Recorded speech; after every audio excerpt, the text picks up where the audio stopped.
Musa plus Isabella is now live streaming Final Fantasy XIV Online. Let's play FF14, Endwalker Part 14 with Musa giveaway /.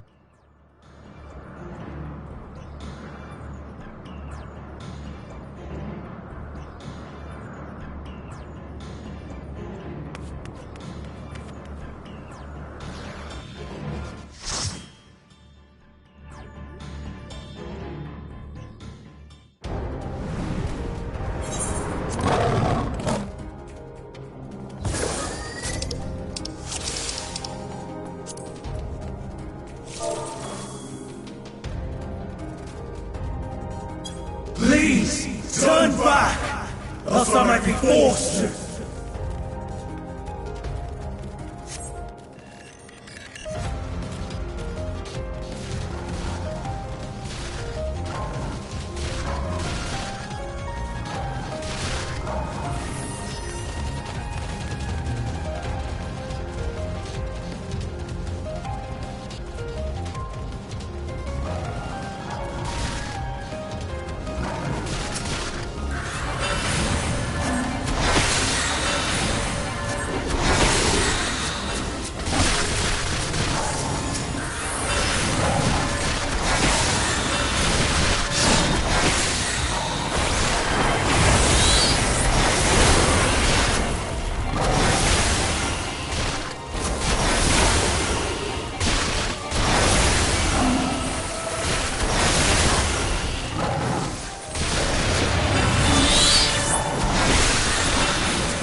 warning you. Stay away!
their answers before they're expunged from existence.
I will have the time and tranquility I require. Lust and gale, gather to me!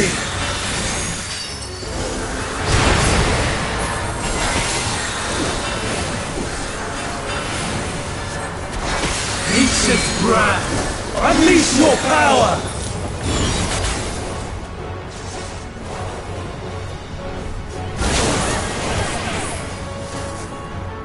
Dancing winds, pierce my foes!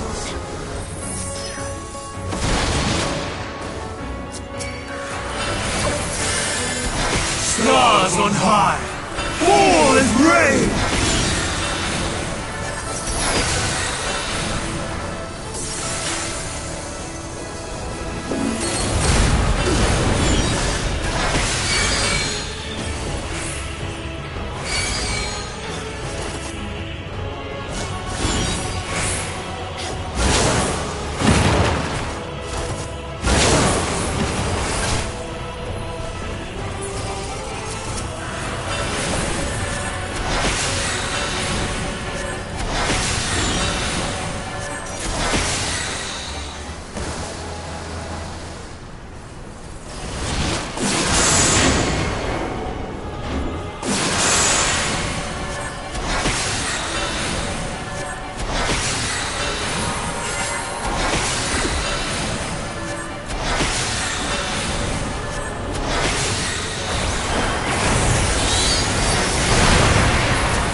Of ether! Surge as one!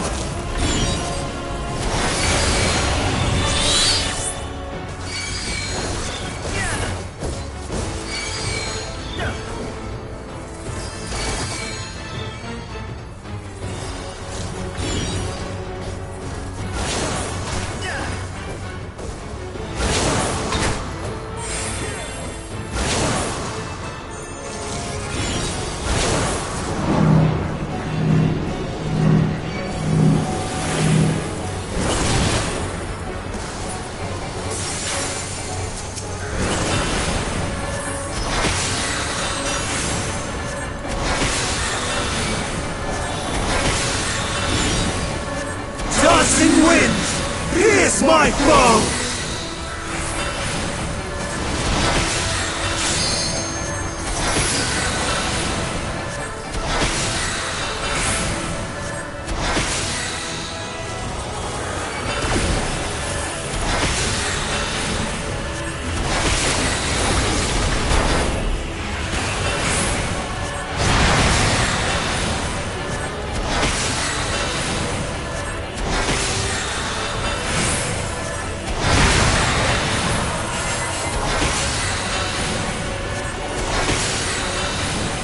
Stars on high!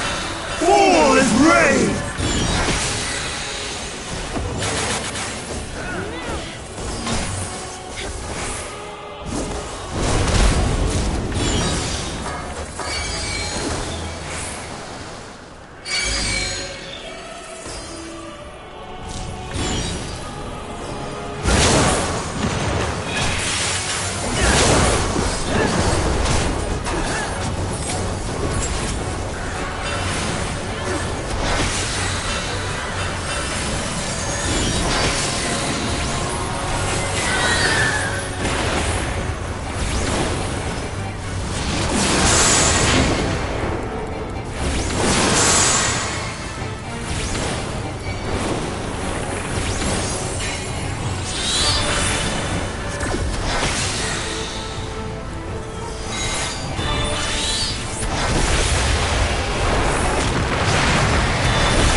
Streams of ether! Surge as one!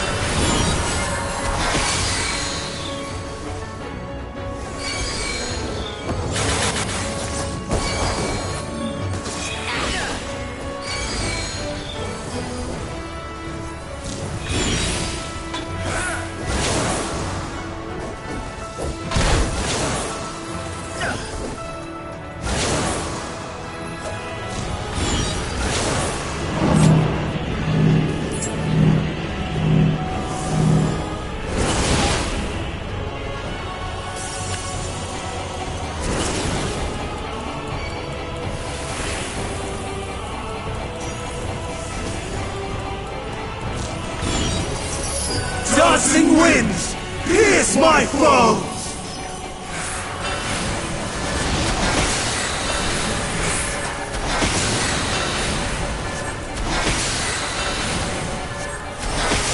Even when transformed, but I am not finished yet.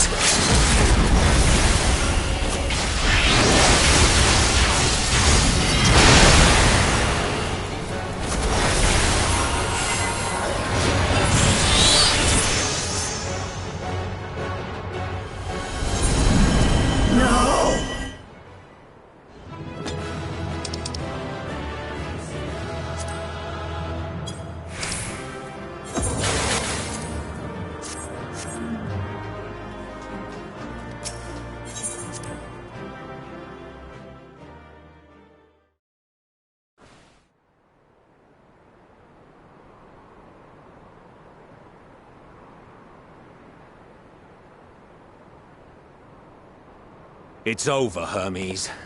In the name of the Convocation, I hereby take Meteion into custody. And setting aside the matter of your nomination, you will come with us too. We require your knowledge to assess and resolve the situation.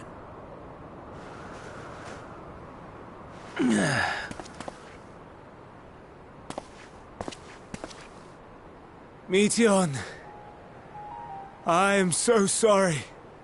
Would that I could have listened to your report in full. Reflected upon its meaning and conveyed it to others. That they might reconsider their chosen course. But I have failed. And that wish will never be realized. However, ere our fates become the province of others, I bid you tell me just one thing. Was there happiness in those distant stars? Was there a reason for living?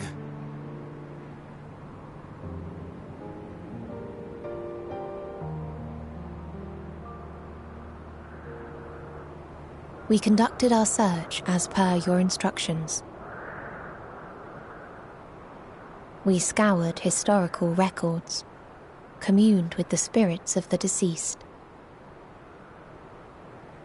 heard the final testaments of the dying, welcomed their shadowed hearts into our own.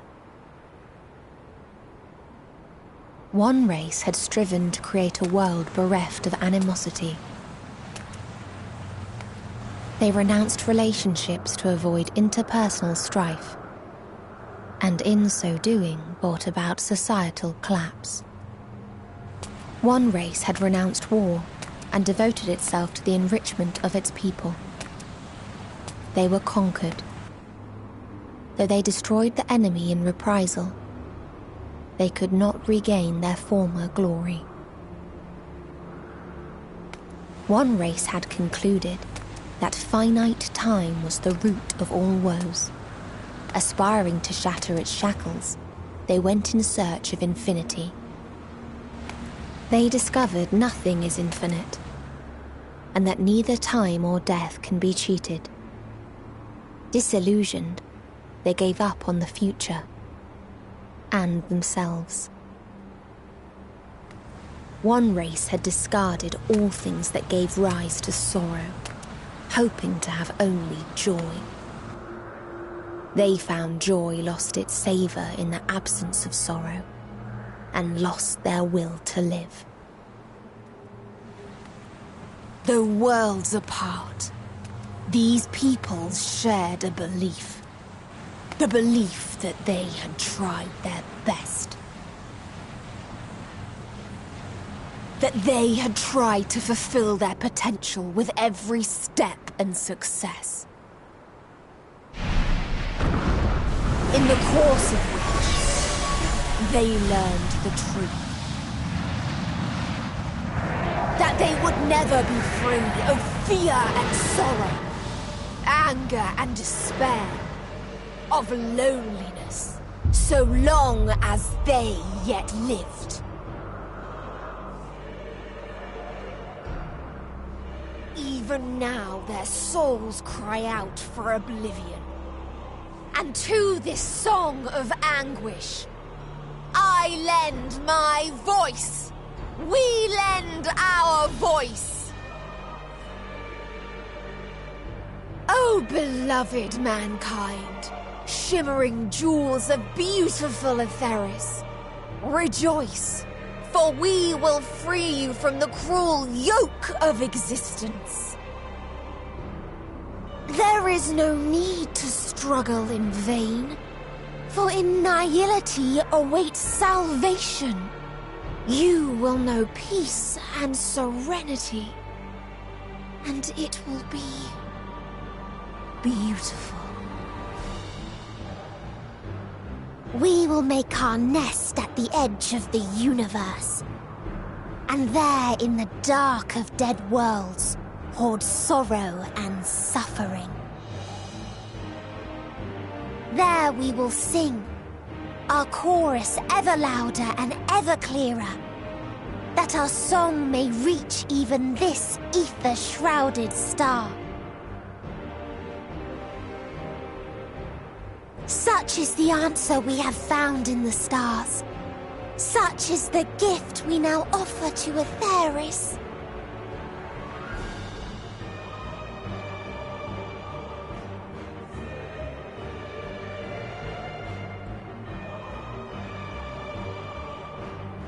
Who are you to decide our fate?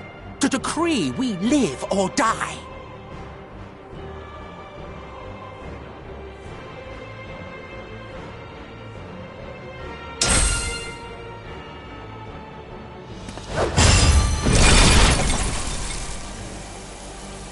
Have you lost your mind? You heard what she said. She means to destroy us all, yet you'd still take her side? In the name of the Star, we have discarded those creations that we deemed flawed.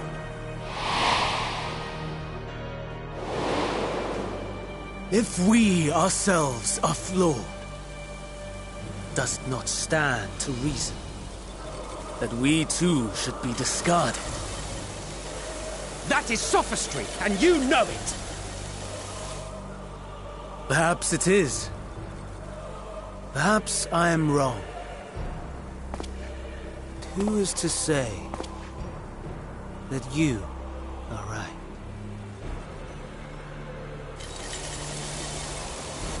Let us settle this with a determination. In my authority as Chief Overseer of Elpis, I will make a judgment on man's fitness to exist. If he can learn to value all life and retain his will to live, even should his end be justified, he will surely find a way to avert his demise. If not, he will perish from the start. As with all determinations, provisions must be made to ensure fairness. Kairos! Awaken!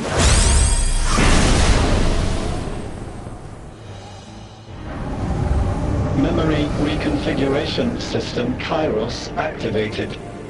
Awaiting instruction. Command. Universal memory alteration. Target area. Catesis Hyperborea. Starting point. Arrival of Emmett Selk of the Convocation at Propylion. Endpoint. The present. Erase the memories of all events and replace with a vague recollection of the following. I was here, preparing to demonstrate the functionality of Kairos to Emmett Selk and Hitherdays. Meteon's shared consciousness became unstable. She and her sisters could not sustain their existence, and all dissipated with a burst. The resultant shockwave accidentally triggered Kairos, which erased several days of memories from all present. Execute. Command acknowledged. Initializing. 3 processes remaining to execution. Bravo. I dare say one would be hard-pressed to make it fairer. Everything that you told us, everything that has happened, the fact we've even met, it will all be gone.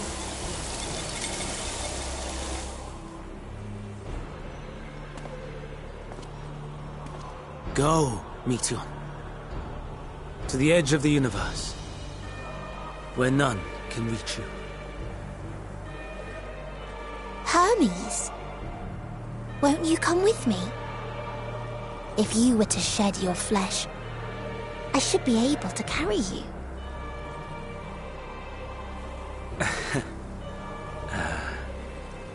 I will remain. As a man, I will oppose the oblivion you bring. Silly fool. Had you said yes, I would have granted you the gentlest end.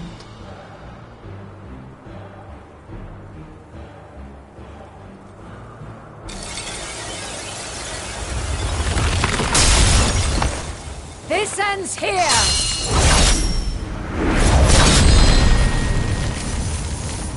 Fly, Meteon!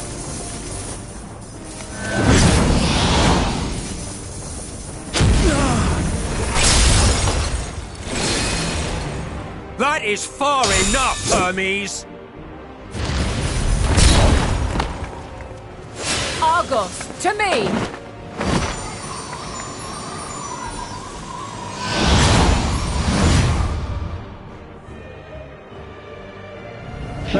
process complete. 2 remaining to execution of memory reconfiguration. As if we needed more pressure. No matter what, you cannot forget what happened today. For it is the key to saving your future. Your world. This fight is our fight. What comes after, our problem to contend with. Not yours. No. Your own struggle awaits. And no one else can take your place. You must flee this place with your memories intact. And I will see that you do. Now then, where is it? There you are, my little confluence.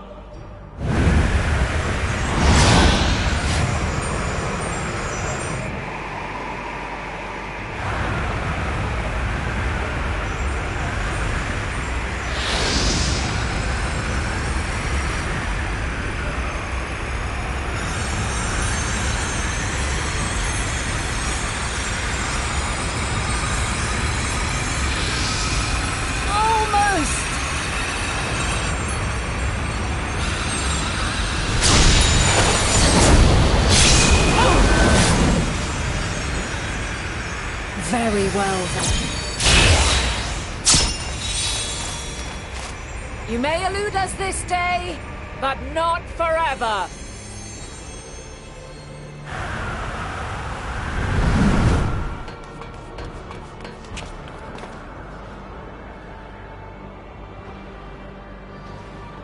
Meteon's gotten away.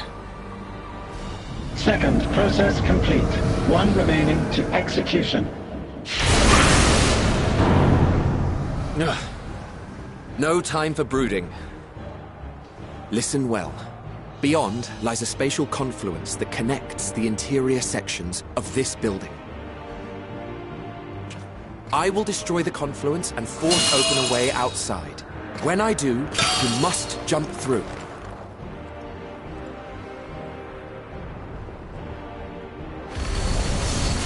I cannot tell you how sorry I am.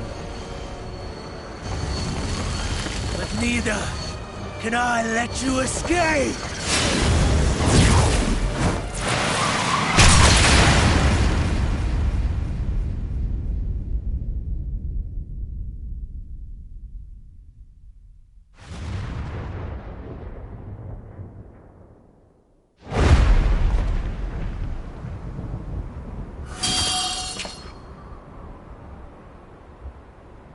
Too brave by half.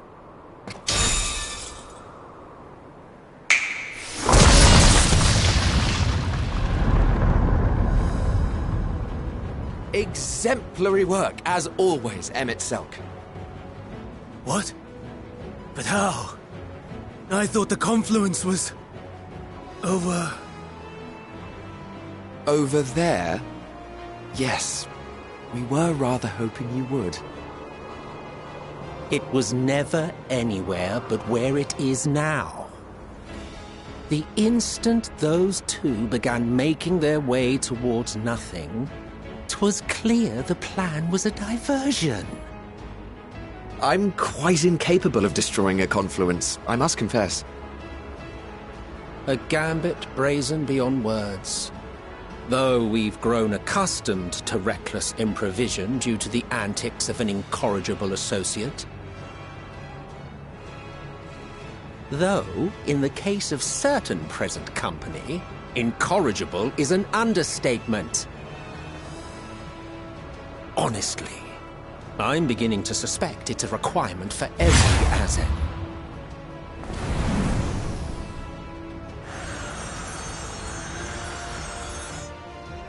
There's no time!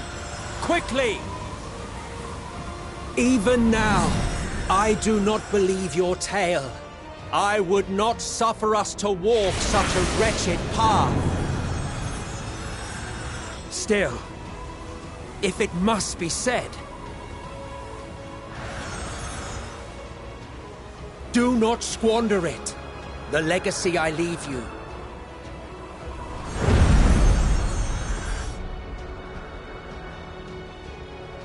Final process complete. Executing universal memory alteration.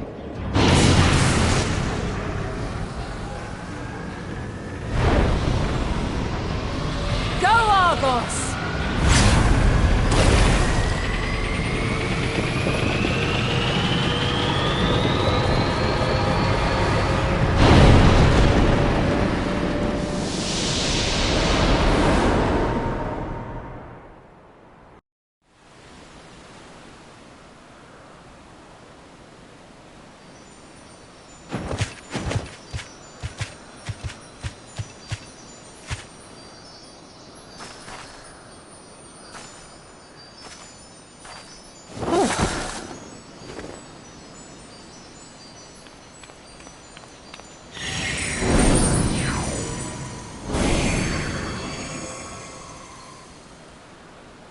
I'm fine.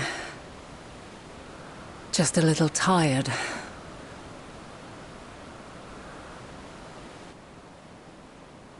Can it be true?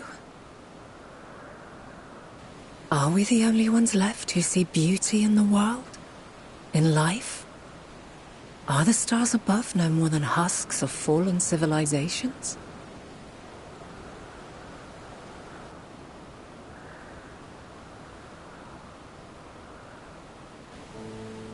And yet, I feel her. Though she is unimaginably distant, I feel Meteion's presence, and the place where to we must go. Ere she made good her escape, I placed an enchantment upon her, one which allows us to follow her trail. She has already left the outermost bounds of Aetheris, and continues on her way.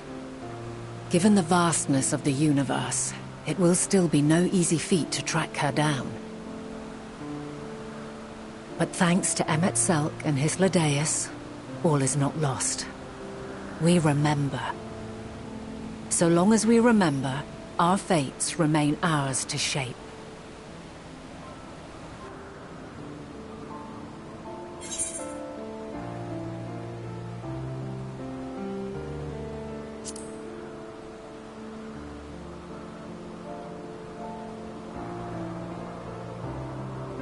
I'd like to know too. Let us ascertain the situation at Cutisis Hyperborea, where they should still be.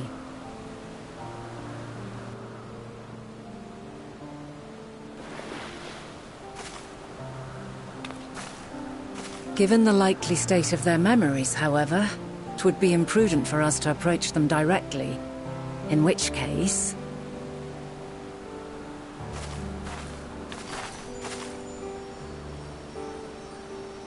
I am sorry, my friend. I've asked much of you this day. But may I trouble you one last time?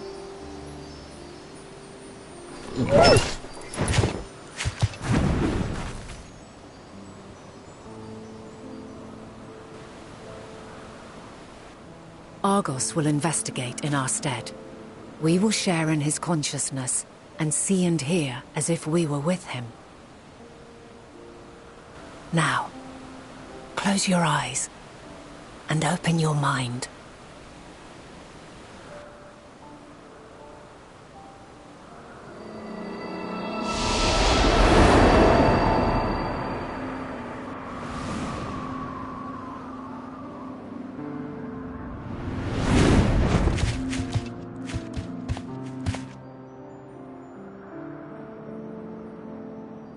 Thank goodness you are unharmed. Unharmed? There is a gaping hole in my memories. I can scarcely remember arriving here in Elpis. Forgive me. I was preparing to demonstrate the functionality of Kairos to our guests. But Meteion, her shared consciousness became unstable. And she... So, that's what prompted the state of alert. And when you went to investigate, You were caught in Kairos' accidental operation. So it would seem. It's all a blur to me. Such an unfortunate accident. Oh, and what of Venar and your other companion? You went inside together, as I recall. We did?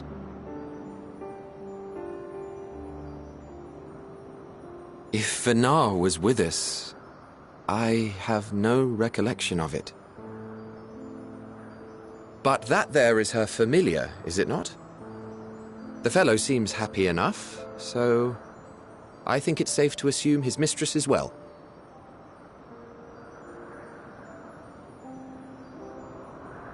I haven't the slightest notion who this other companion might be, however. Ah, well, that individual struck me as a bit different, for want of a better word. Perhaps it wasn't actually a person, but some manner of creation. Curious. I must ask Venar about it when next we meet. Yes, you do that. Now, if we may tend to Hermes, whatever this Meteon did, it seems he bore the brunt of it. Once you are fit to travel, you will return with us to Amarot. We need to make certain there are no other ill effects. Also, I am here on business of the 14. We've already had the conversation, like as not, but since your toy wiped my memory, we'll have to have it again. Yes, of course. As you see fit. This Kairos, it manipulates memories through the emission of etheric waves, correct? There is a theory which holds that memories scoured by blasts of ether are restored when the soul is cleansed in the underworld. If true, then perhaps when our time comes to return to the star, we shall remember these few days we have lost. I doubt aught of interest occurred. Look forward to the revelation if you like, but I should prefer to reminisce on more meaningful moments.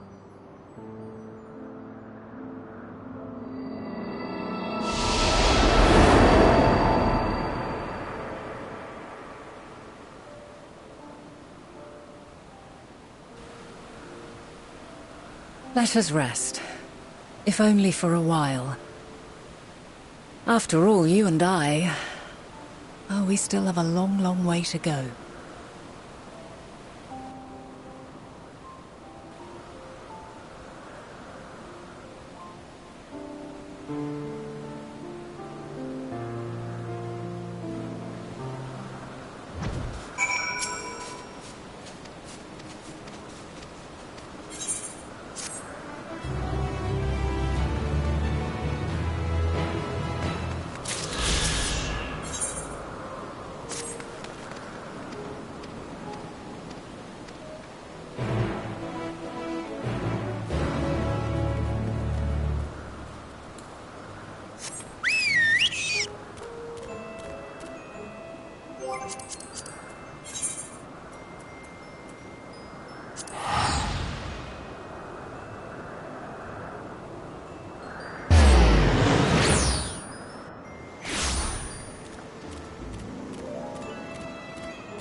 So, it is within.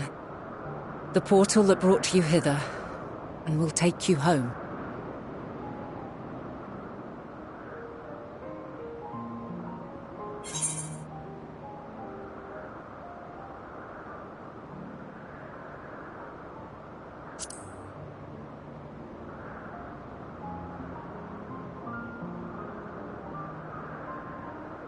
May you and yours emerge triumphant. Make use of the knowledge you have gained, that your days in Elpis and our friend's sacrifice be not in vain. With Meteion free to pursue her designs, 'tis only a matter of time until the final days are upon us. We must be ready. From fortifying our defenses to securing our escape, there is much to be done. In spite of this, we cannot allow the report that set this calamity in motion to become common knowledge. Were the masses to learn the fates of the other stars, I fear the situation would spiral out of our control. I must carefully consider who can be trusted and bring them into the fold.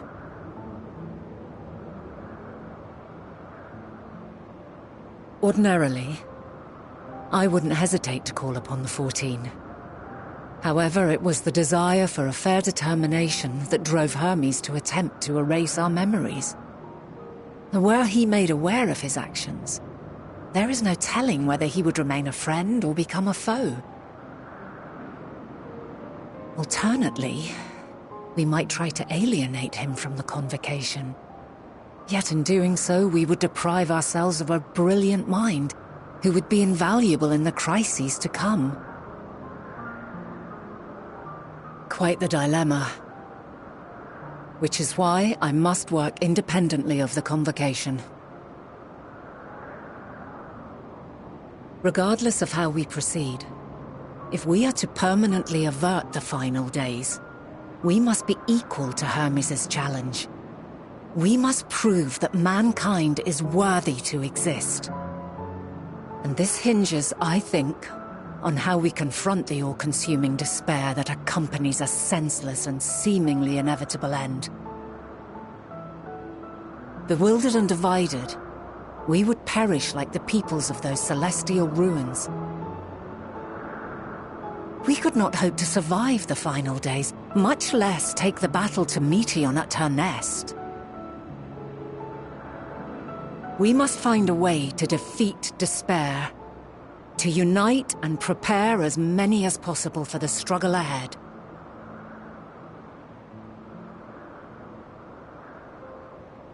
Heavy will weigh the burden of guiding this legion of souls. Yet I have faith in mankind's potential. As long as he believes in himself, there is naught he cannot achieve. So I will not give up on him. On us. You may find your world to be very different. Or perhaps the erasure of our friend's memories has sown the seeds of a conjunction between us. We cannot know until the moment is at hand.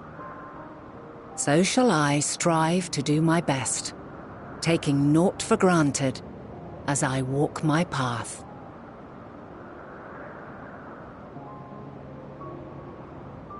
And I pray you walk with me to the end. As you move forward, so too will I, as will all, resolved to fight for the morrow. And when mankind has found the strength to stand against despair,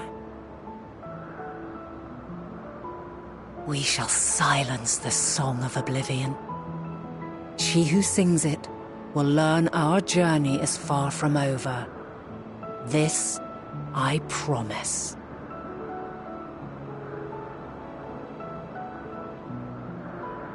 Fare you well, my light of the future, till we meet again.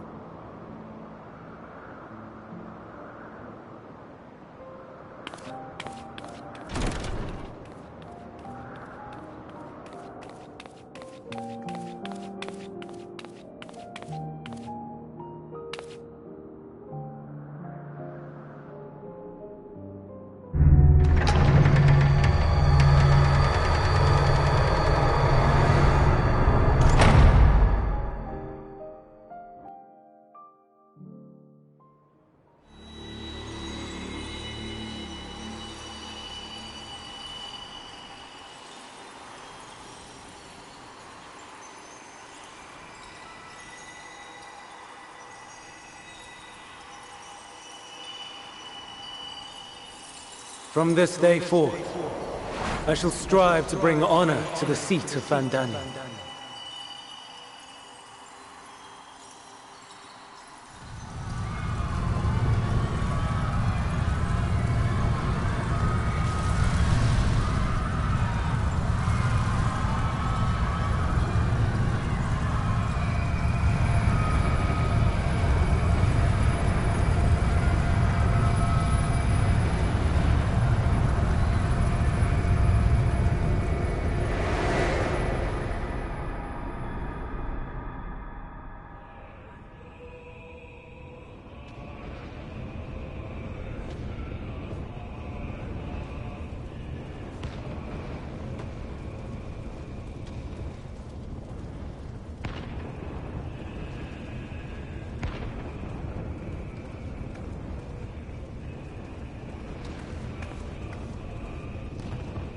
Even now, I remember standing there, locked in a moment where the sky is aflame.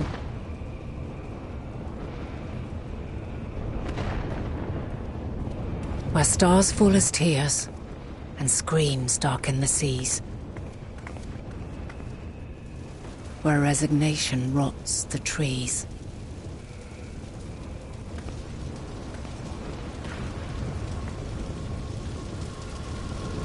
Where terror twists magics into abominations.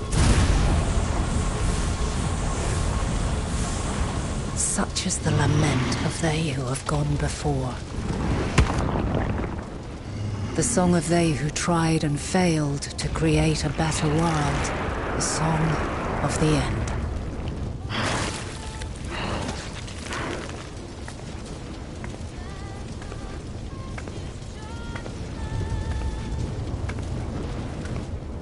That which hides at the edge of the universe is no longer hope's creation.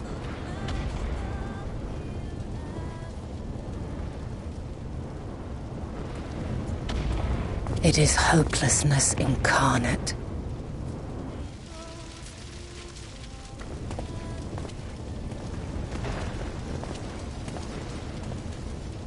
That day, mankind saw half of its number sacrificed to bring forth Zodiac.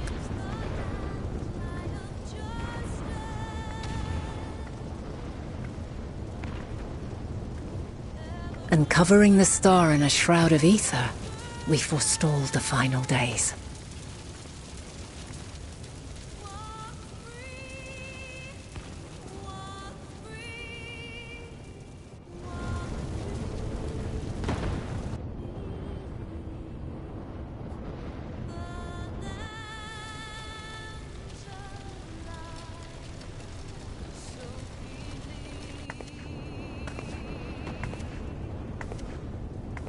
Yet the cries echoed still.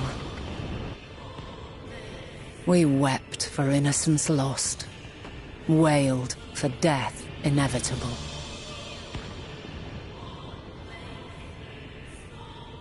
A reality too terrible to bear. And for too many who sought comfort in gilded memories of joyful days and tranquil nights.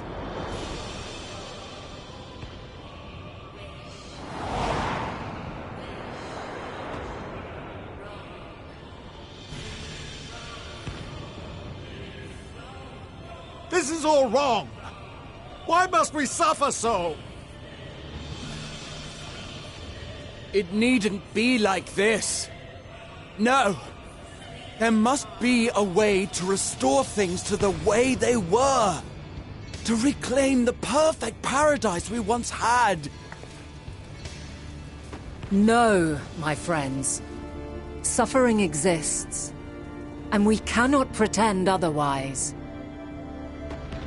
No civilization, however great, could eliminate it.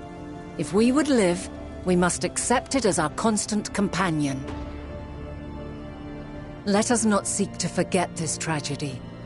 Let us carry it in our hearts, that we may grow stronger and know true happiness. We can't accept it! We won't accept it! It will be ours again! A world free of sorrow! No, it will not. For there has ever been sorrow. Mankind was but spared its biting sting for a time.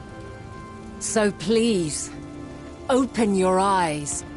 To try and reclaim those lives we lost by sacrificing yet more isn't wisdom. It is weakness. No paradise is without its shadows. If we cannot accept this truth and learn from our pain, then our plight shall be repeated.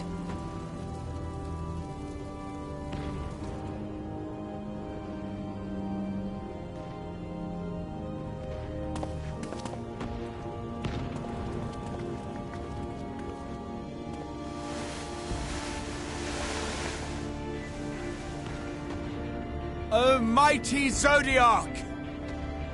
God, born of our boundless faith, we bid you, hear our prayer! Accept this offering of lives, and deliver unto us the lives we once had. Deliver unto us the days of old, the days when the star was a font of love, and we knew naught but bliss.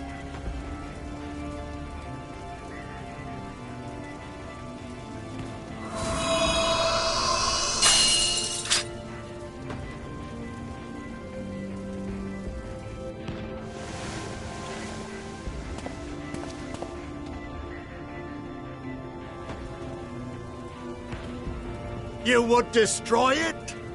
Our beautiful world?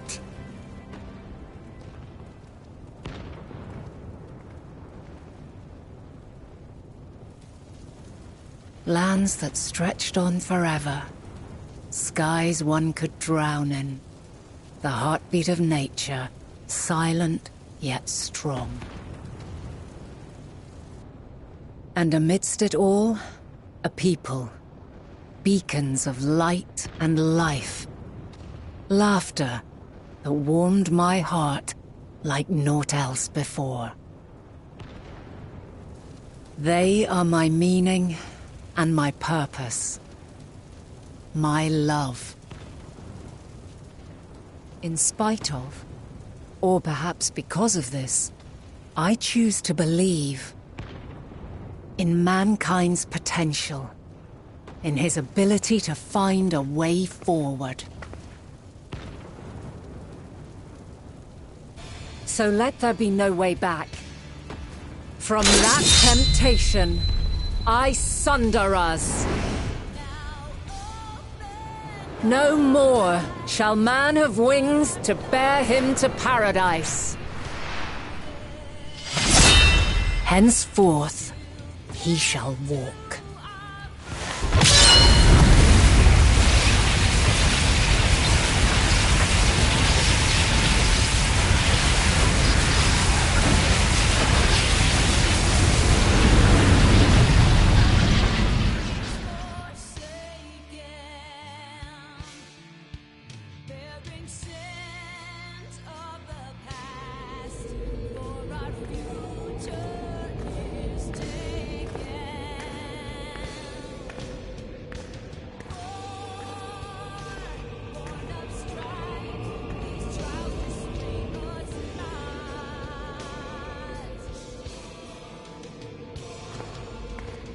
All is excruciating pain.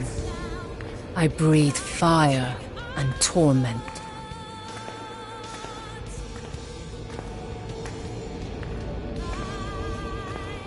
I birth a world of suffering, to mire and plague.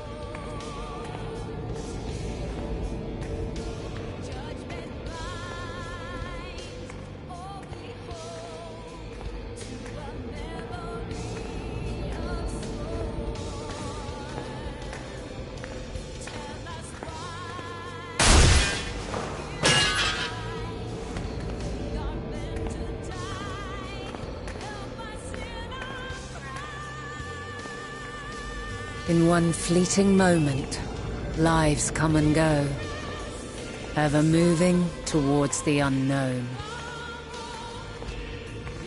And in that fleeting moment, they cry for the answer to the question.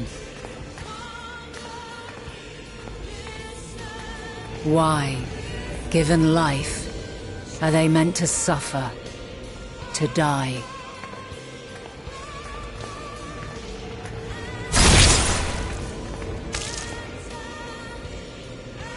As fragmented, imperfect beings, yours is a never-ending quest.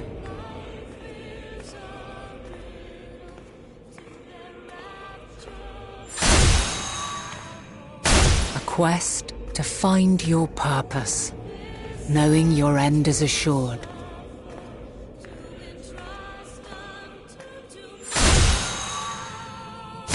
To find the strength to continue when all strength has left you.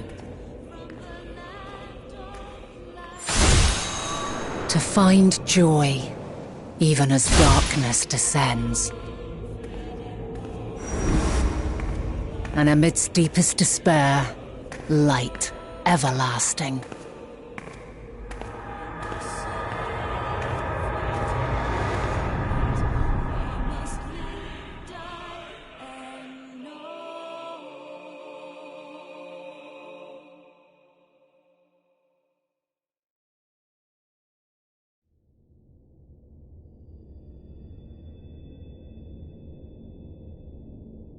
A conjunction has begun to form, an intertwining of your time and mine.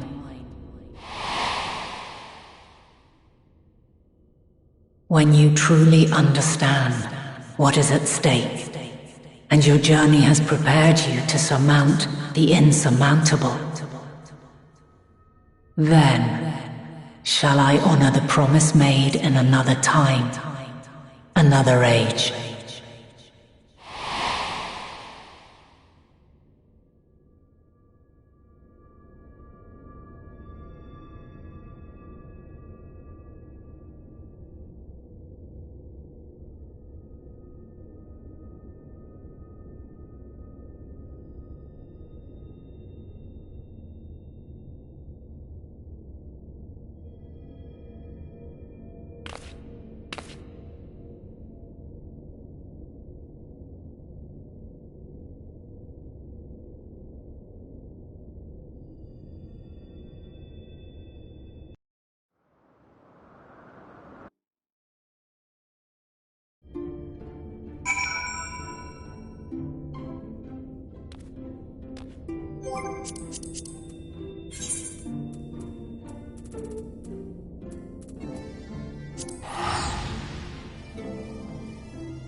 I'll command the beast's attention. See to the wounded. Help is at hand.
Those who can stand, come with me!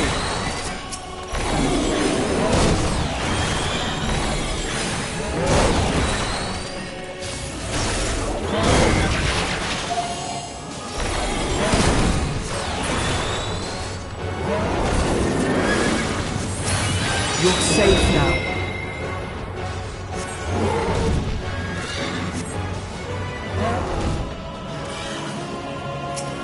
Easy now. Deep breaths.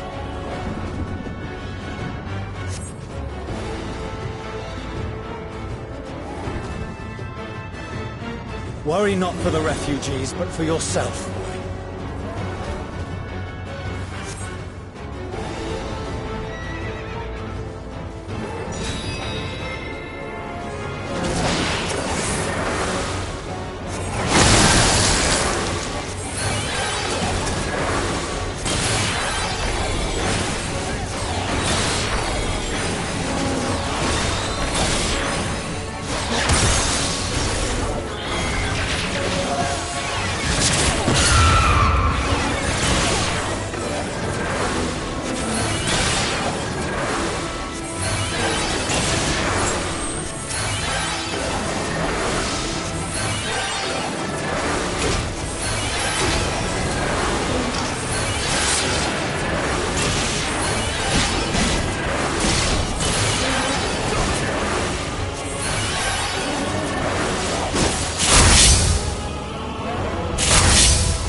today.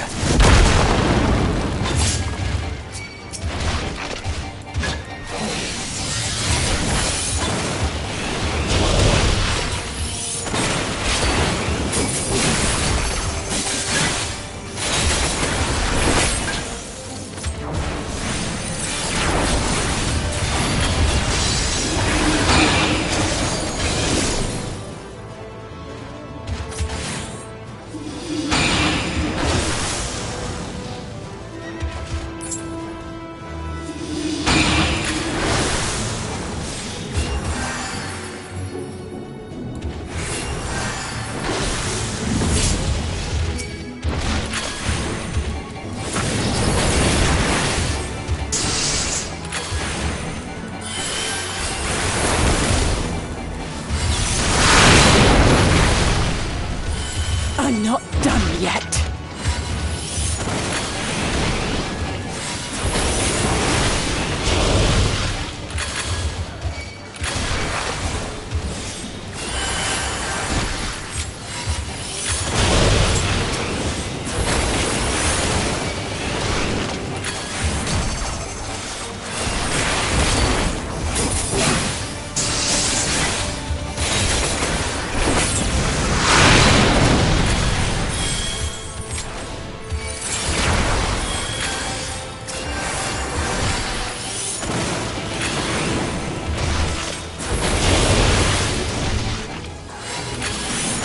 Nothing to worry about.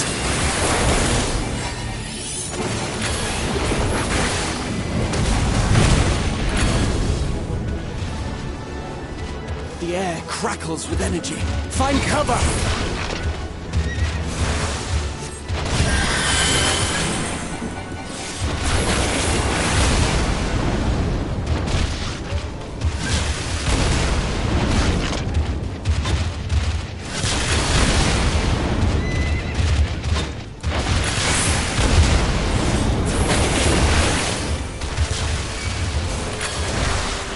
They say, turnabout's fair play.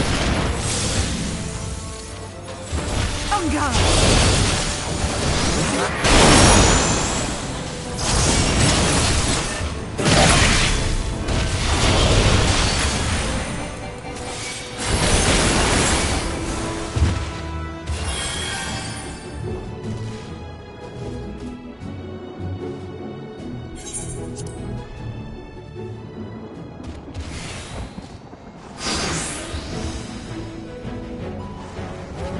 Oh, a trio for the ages.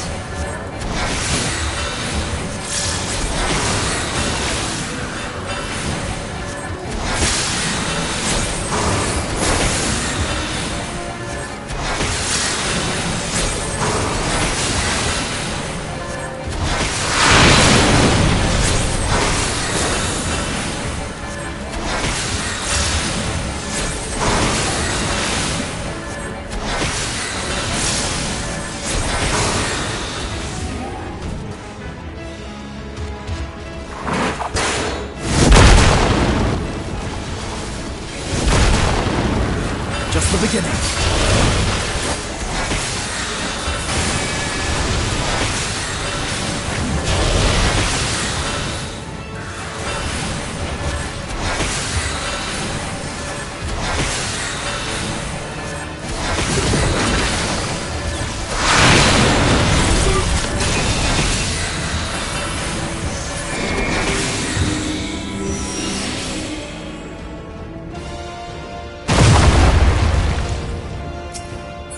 I had a feeling I'd find you here. This should be the last of the worst troublemakers. With me!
I am in your debt.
You must board without delay. The ship will depart ere long.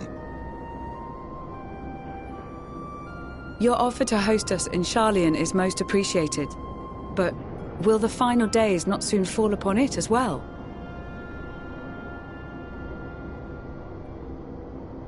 Your hesitation is not unwarranted.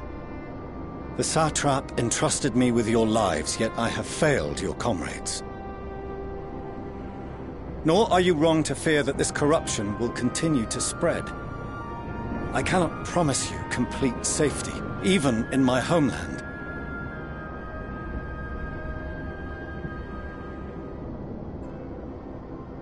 What I can promise is that I will do all in my power to protect you.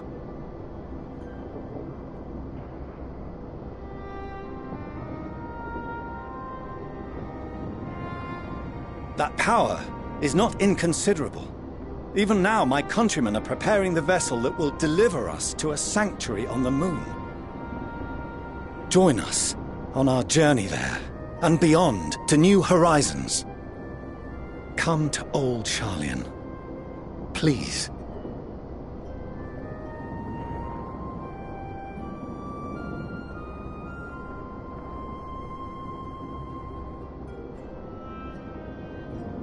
We would be fools to refuse such a generous offer made in earnest.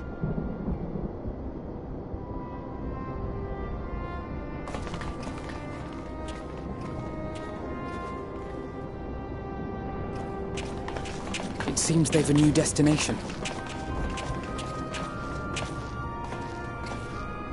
The people of Radzat-Han have known too much suffering. The march to Garlemald will only bring them more, short though it may be. I quite agree. Fortunately, they have you to look after them. Yes. Well.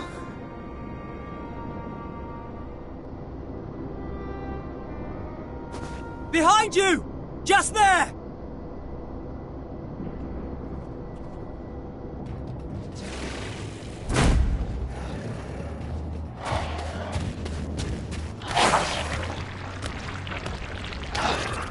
More of them.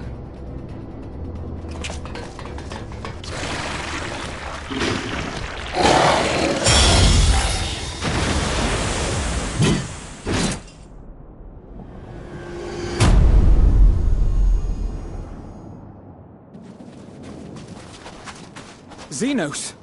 Here!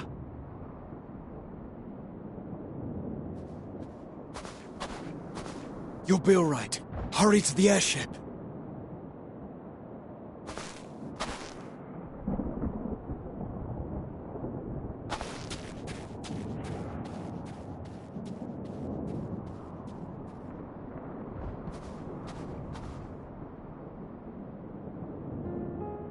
Why have you come?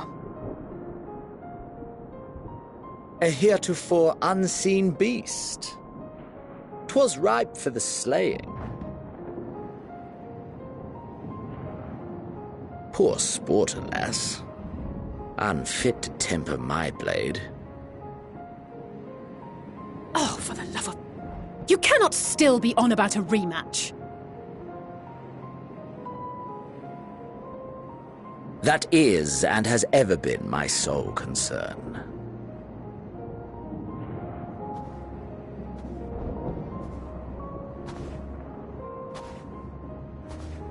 You, on the other hand, are fixated on a different quarry. Your passion pales before mine, yet neither hate nor despair seem sufficient to recapture your misdirected bloodlust.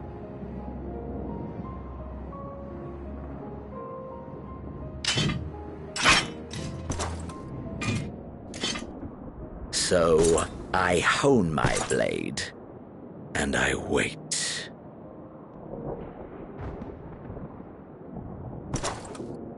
That's it.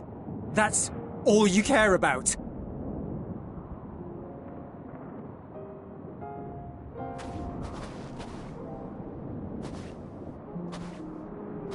Garlemald is in ruins. Our homeland, the nation you rule, is as good as gone. Along with so many of its people. Not just soldiers like us. Not only those who fought and killed for power and duty. Innocent civilians.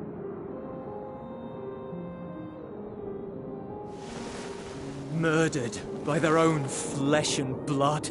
Lost and confused as they breathed their last. While we who survived with our lives and minds intact were left to freeze to death. The Eorzeans tell me all this was your doing! You slaughtered your countrymen! You did! For what? For nothing, in the end. So much wasted effort.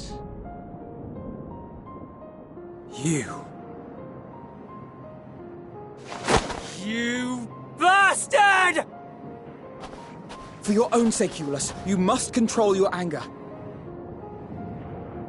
It will serve no one should it consume you and see you transformed.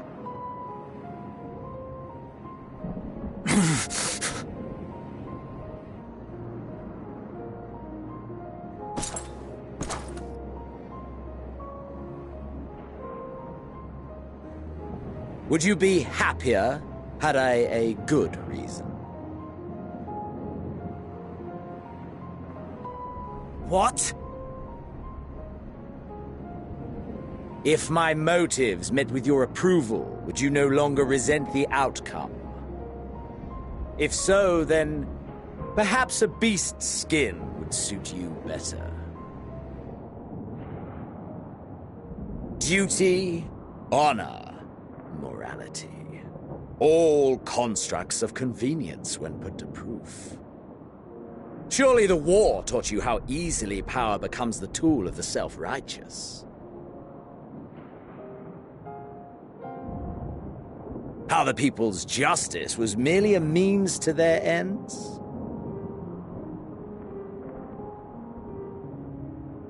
Yet you would ask me why. Ask any creature of this star and those above for answers, and they will tell you what suits their fancy. And they would be right to do so. What meaning there is to be found in the petty vicissitudes of your existence must be gleaned by you, and you alone.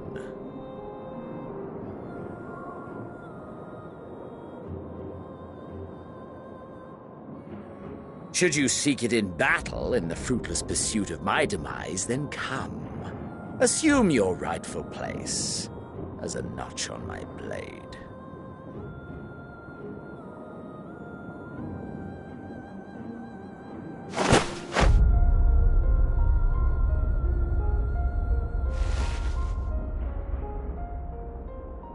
You You are a blight on the Garlean race, and there would be no more satisfying way to expunge it than by beating you to death!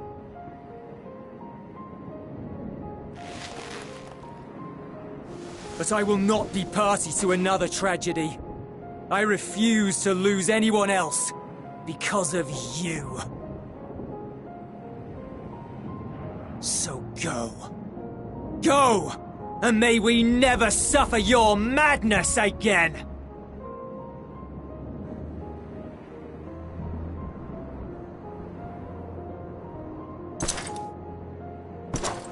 Xenos!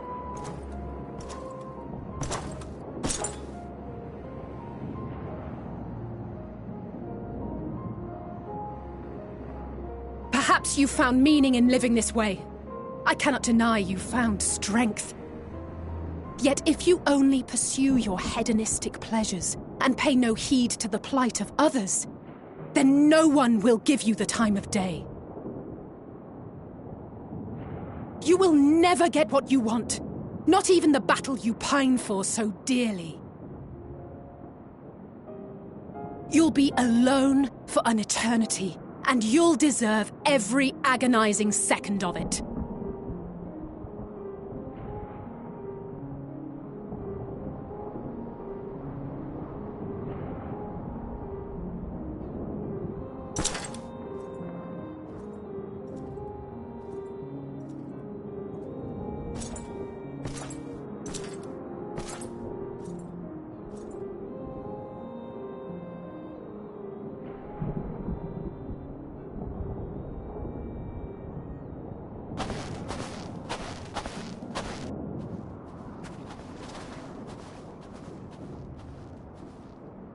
We're ready to depart. The refugee ships will be leaving shortly, but I've asked mine to remain for the time being. There's room enough for you to join me on it, if you wish.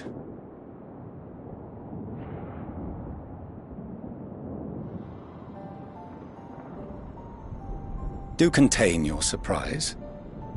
I needn't agree with the Scion's methods or intentions to acknowledge that their deeds are deserving of gratitude. We appreciate the offer.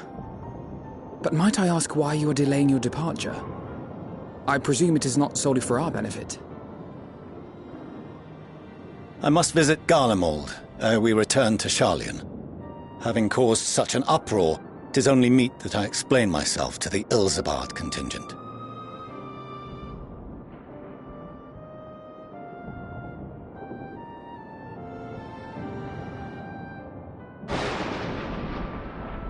Allow us to accompany you then. We should be glad to facilitate, given our familiarity with all concerned. If you would like to join as well, Eulus, we can speak of recent events on the way.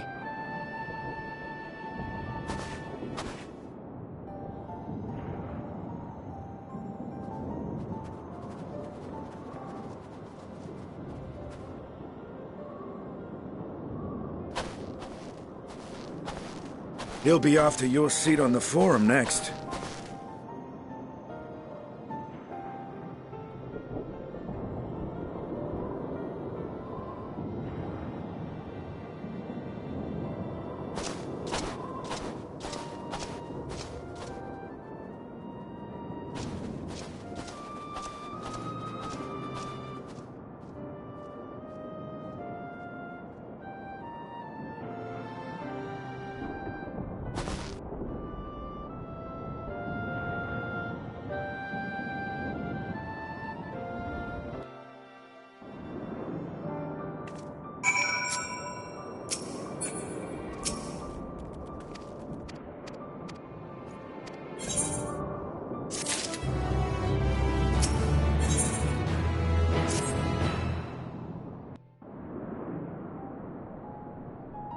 No major injuries then. Good. I briefed the recovered soldiers and sent them on their way as quickly as I could, but nevertheless feared they would not make it in time.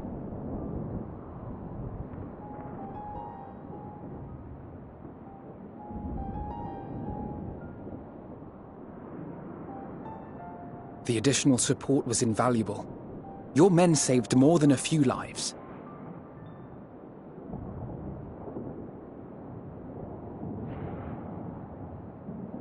Though not all, I regret to say.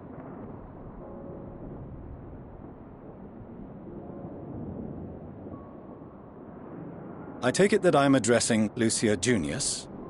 I'm the Forum's envoy, Fortuneau Leveilleur.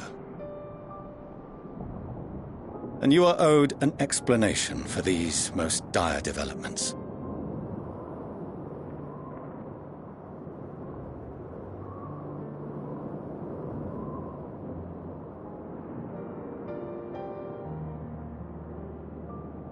Another trial wrought by the final days. I was beginning to suspect as much. You doubtless feel some consternation having been forced to abandon your original plan. But trust me when I say you were right to send the refugees elsewhere. Beasts have been sighted within the capital. Perhaps it was a stroke of grim fortune that the population was decimated beforehand, as they've yet to appear in any great number, but in time. In any case, Maxima leads the remainder of the contingent in an effort to cull the creatures and evacuate the populace as we speak.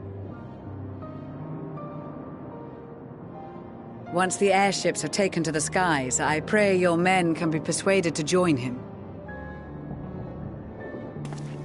You'll permit us to retain our weapons?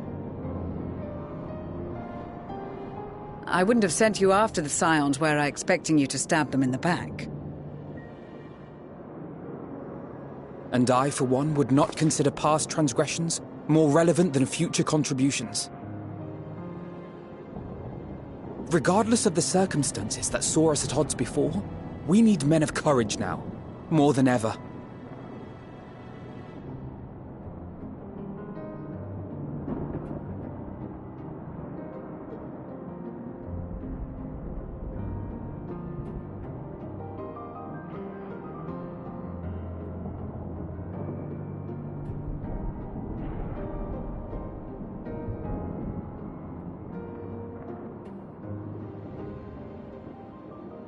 We swore to defend Garlemald, and so we shall.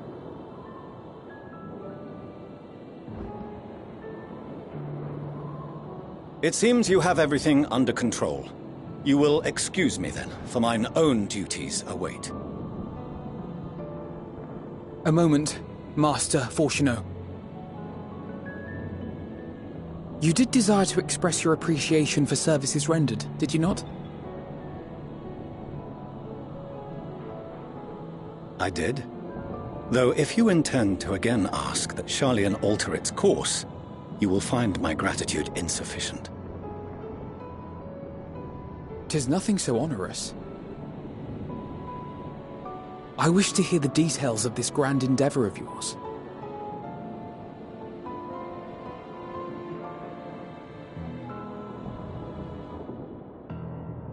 Do you swear to listen and to learn, and not to embark upon some scheme to impede us? I swear.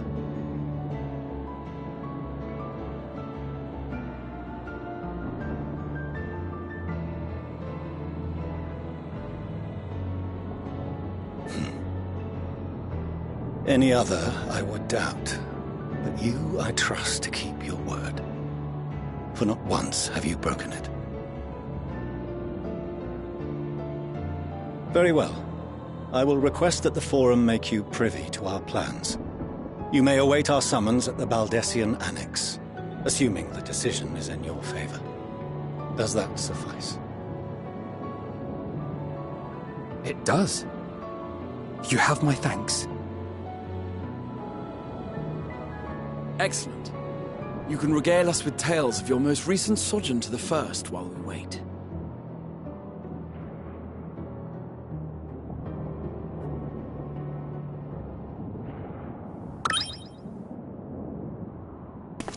Did you hear something just now?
Dawn may banish even the darkest night, and to this bitter clime bring warmth and comfort.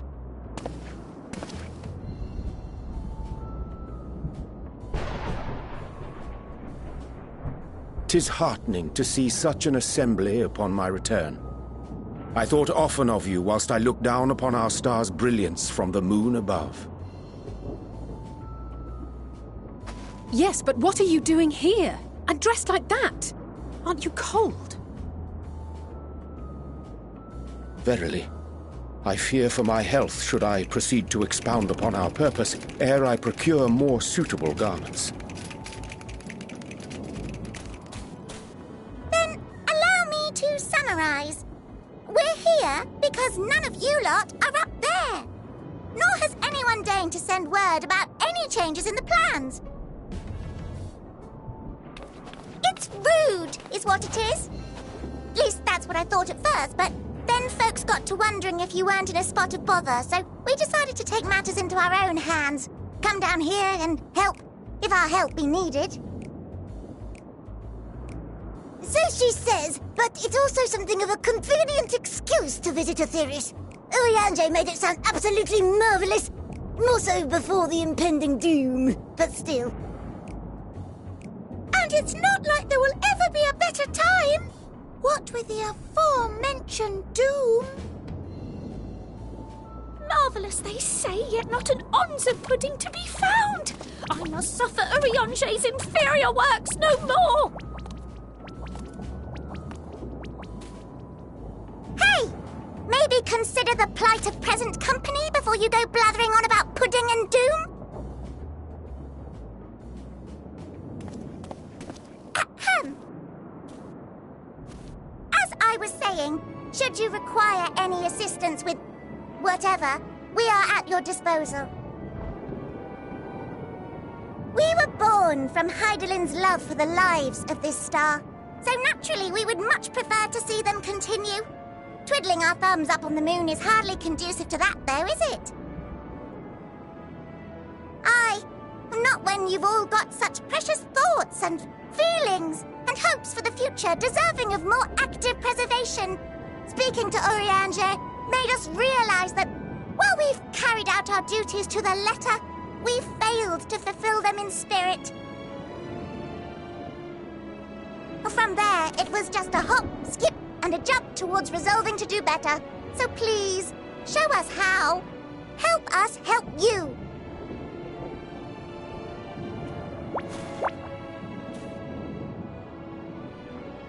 Forgive me, but are they... Thy distant collaborators, indeed. Hail, fellow, well met. You'd be a member of the Forum, would you? It's an honor and a pleasure to meet you at last. I'm Livingway, Hydaelyn's right paw. That last bit is very important, as am I, if I may humbly say so myself. I bid you welcome to our star, Livingway. On behalf of the Forum, I thank you for traveling such a distance to meet us. As you have surmised, preparations for the Exodus have not proceeded as smoothly as we had hoped. I should be happy to personally escort you to our headquarters in Sharlayan, where you may advise us as you deem fit.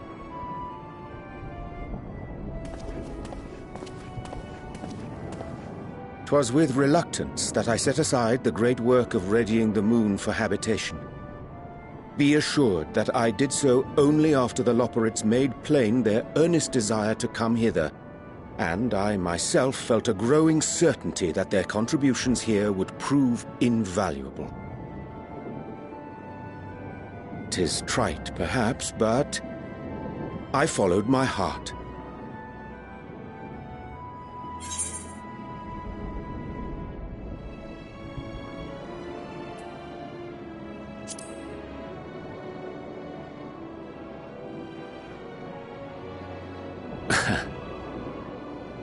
I am no esteemed philosopher of Eld.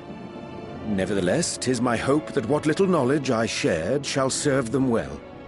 and perchance help save us all. Wilt thou attend us at the Forum and lend thine own wisdom?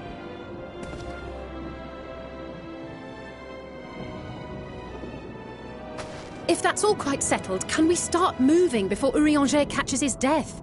Even I'm freezing out here. Oh, I dare say you'll warm up quickly once you're aboard the airship. Sat shoulder to shoulder with our fur-covered friends.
There is a matter I wish to raise with you before we enter.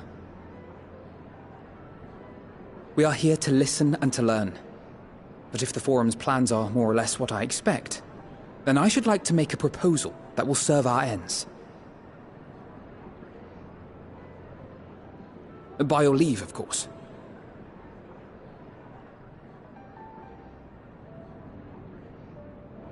I don't see why not. Your words and wits have gotten us this far.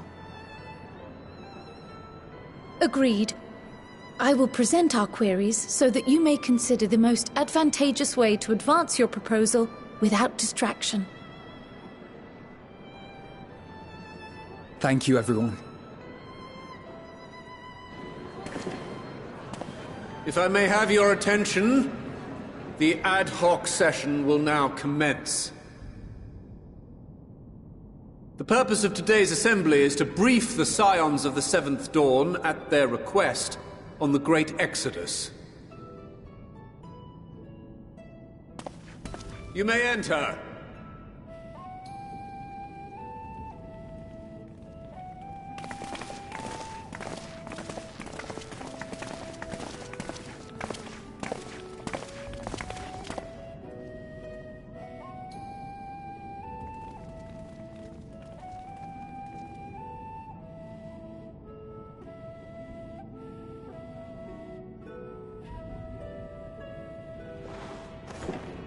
On behalf of the Forum, I commend your heroic actions on the Magna Glacies. We shall not soon forget your service to us and the people of Radzat-Han. The Satrap, whom we have informed of the refugees' new arrangements, sings your praises as well. As an expression of our gratitude, we will endeavor to answer your questions as fully and openly as we are able. Then let us begin. First, it is the Forum's objective to ferry the life and knowledge of this star to the moon. Am I correct? You are. It is for this purpose that Sharlayan has labored these many long years. We have collected biological samples and scientific records from across the star. When the time comes, they will be moved from their places in Labyrinthos and Numenon and conveyed to safety. Once that critical task has been accomplished, we will begin transporting the Sharlayan citizenry, which has been categorized into groups. The earliest arrivals are to ensure hospitable environs for those who come after. Following our people, we will send those of other nations in turn, beginning with our allies. Radzat-Han was foremost among these, but since the final days have already come to Thavnair, we saw fit to include the refugees with earlier groupings. An ambitious plan. You have accounted for the safety of all nations and tribes, then? As many as we can. And how, pray tell, do you decide who to leave behind? To journey beyond the sky is an unprecedented and immeasurably difficult endeavor. Introducing sources of inevitable conflict would condemn all to certain death.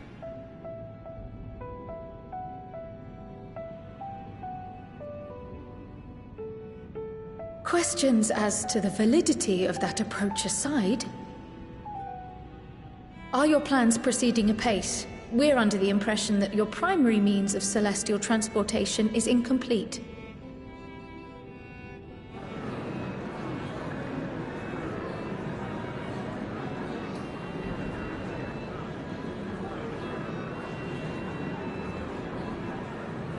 If only in that it does not meet our optimal parameters, that is correct.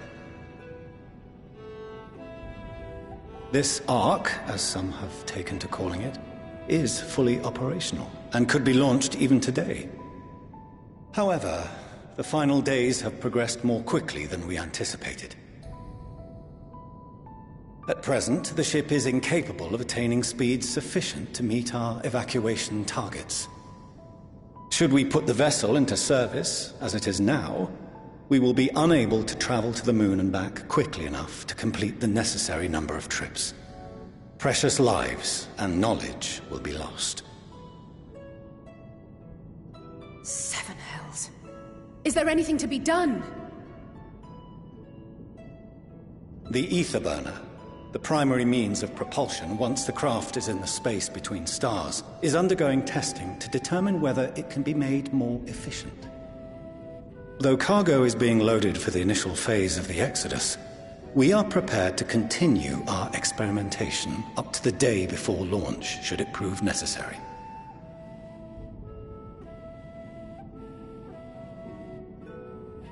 What if the Scions were to solve your problem?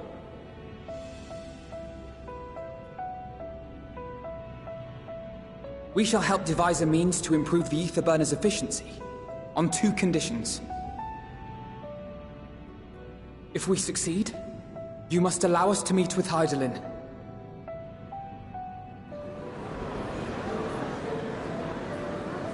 'Twas simple enough to deduce.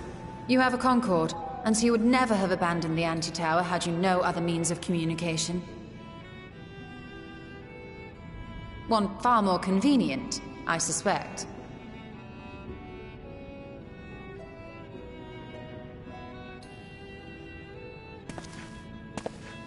The second condition, also to be met upon our success, is that we be permitted to propose another use for your Ark.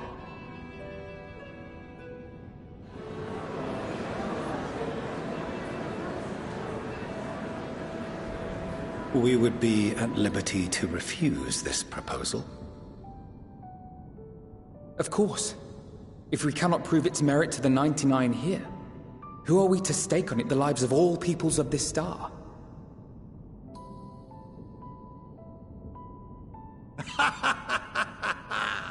Delightful as always, Master Alfino.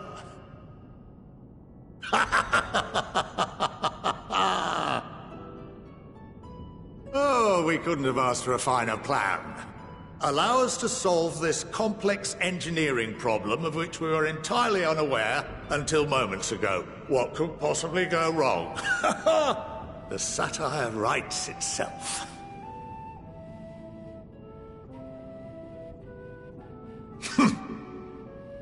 Yet, what field has not benefited from a change in perspective? When we are at wit's end, what we need is not the same dry theories recited ad nauseam, but fresh inspiration.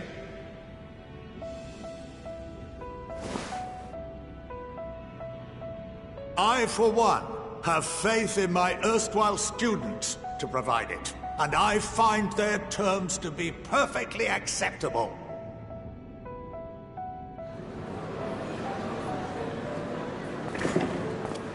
Order! Order! We have no time to waste on debate. I call a vote. All in favor of agreeing to the Scion's terms?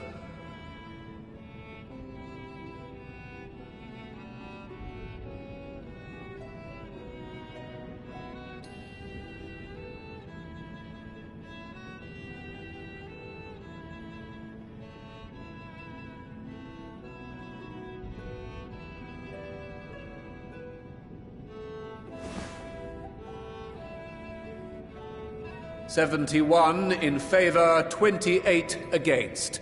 The ayes have it. Fortuneau, as the architect of this project, you are the best candidate to show them its current state. And bear in mind that regardless of your personal misgivings, this is the will of the Forum.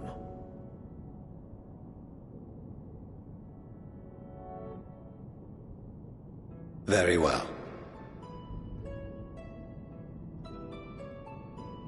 I call this session to a close. Return to your tasks with urgency. The final days wait for none.